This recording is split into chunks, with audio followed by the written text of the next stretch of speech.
izan da beste urtean baino zailago, koinziditzen baden inauteriekin eta ordun guretzako hori arazo txiki bat izan zen.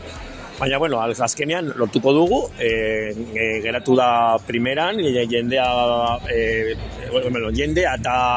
eta parte hartzaileak eta hori, denok pozik eta guretzako hori da lehenengo gauza, ez?